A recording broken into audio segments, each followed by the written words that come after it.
અમેરિકાના ન્યૂજર્સી સ્ટેટમાંથી એક અત્યંત ડરામણી, ચોંકાવનારી અને ત્યાં રહેતા આપણા ગુજરાતી ભાઈ બહેનોની સુરક્ષા પર બહુ જ મોટો ખતરો ઊભો કરનારી સત્તાવાર ખબર સામે આવી છે, જેને ટ્રમ્પ પ્રશાસનની માસ ડિપોર્ટેશનની કડક પોલિસી અને તેના ભયાનક આડઅસરો પર વૈશ્વિક સ્તરે બહુ જ મોટા ગંભીર સવાલો ઊભા કર્યા છે. અમેરિકાના ન્યૂજર્સી સ્ટેટમાં આવેલા નેવાર્ક વિસ્તારની અંદર આખી પરિસ્થિતિ કાબુ બહાર વણસી જતા ભારે હોબાળો મચી ગયો છે. નેવાર્કમાં આવેલા પ્રખ્યાત ડિલેની હોલ ઇમિગ્રેશન ડિટેન્શન સેન્ટરની બિલકુલ બહાર મોટી સંખ્યામાં એકઠા થયેલા ઉશ્કેરાયેલા પ્રદર્શનકારીઓ અને સ્થાનિક પોલીસ અધિકારીઓ વચ્ચે એકાએક બહુ જ હિંસક અને લોહિયાળ ઘર્ષણ સર્જાયું હોવાના સત્તાવાર અહેવાલો મળી રહ્યા છે. આ ડિટેન્શન સેન્ટર બહાર અચાનક ફાટી નીકળેલી પ્રચંડ હિંસા અને કાયદો વ્યવસ્થાની કટોકટી ભરી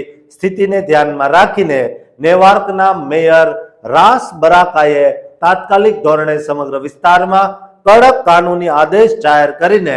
રાત્રે 9 વાગ્યાથી લઈને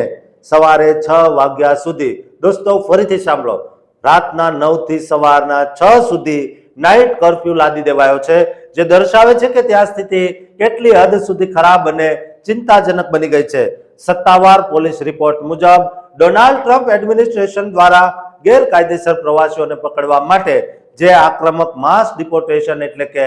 સામૂહિક દેશ નિકાલની ઝુંબેશ ચલાવવામાં આવી રહી છે, તેના વિરોધમાં આ પ્રદર્શનકારીઓ રસ્તા પર ઉતરી આવ્યા હતા અને તોફાન મચાવી રહ્યા હતા. પોલીસે જ્યારે પરિસ્થિતિ પર કાબુ મેળવવા માટે આ પ્રદર્શનકારીઓની કડક તપાસ શરૂ કરી ત્યારે આશ્ચર્યજનક રીતે તેમની પાસેથી બહુ જ જોખમી હથિયારો મળી આવ્યા છે, જેના લીધે પોલીસ સ્ટાફ પણ સ્તબ્ધ થઈ ગયો હતો અને કાયદો હાથમાં લેવા બદલ પોલીસે ઘટના સ્થળેથી જ ઘણા હિંસક પ્રદર્શનકારીઓની સત્તાવાર રીતે ધરપકડ કરીને જેલના સળિયા પાછળ ધકેલી દીધા છે. આ ભયાનક તોફાનો અને ઘર્ષણ પાછળનું અસલી સસ્પેન્સ એ છે કે આ ડિટેન્શન સેન્ટરની અંદર પૂરી રાખવામાં આવેલા ઇમિગ્રન્ટ પ્રવાસીઓને તંત્ર દ્વારા બહુ જ ખરાબ અને અમાનવીય સુવિધાઓ આપવામાં આવી રહી હતી અને તેમને ખાવા માટે વાસી તથા સડેલો ખોરાક પીરસવામાં આવતો હતો, જેના ભયાનક વિરોધમાં કેદ થયેલા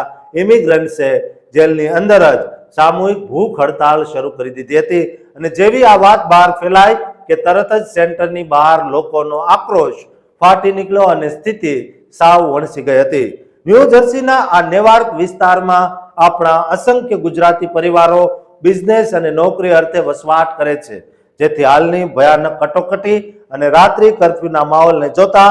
આખા ન્યૂજર્સીમાં વસતા ગુજરાતીઓને આ હિંસક તોફાનો વાળા લોકેશન અને ડિટેન્શન સેન્ટરના આસપાસના રસ્તા પર બિલકુલ ન જવા માટે સખત રીતે સાવધ અને એલર્ટ કરવામાં આવ્યા છે, જેથી કોઈ નિર્દોષ ગુજરાતી આ હિંસાનો ભોગ ન બને. દોસ્તો, માત્ર ગુજરાતી જ નહીં, આપણા તમામ ભારતીયોને આ વિડીયો શેર કરજો, જેથી તેમની સાથે કઈ અણછાજતું કે અણબનાવ ન બને અને તેઓ સલામત રહે. દોસ્તો, સલામત રહેવા માટે સાવધ રહેવું ખૂબ જ જરૂરી છે, માટે આ ચેનલને સબસ્ક્રાઇબ કરવાનું પણ ચૂકતા નહીં.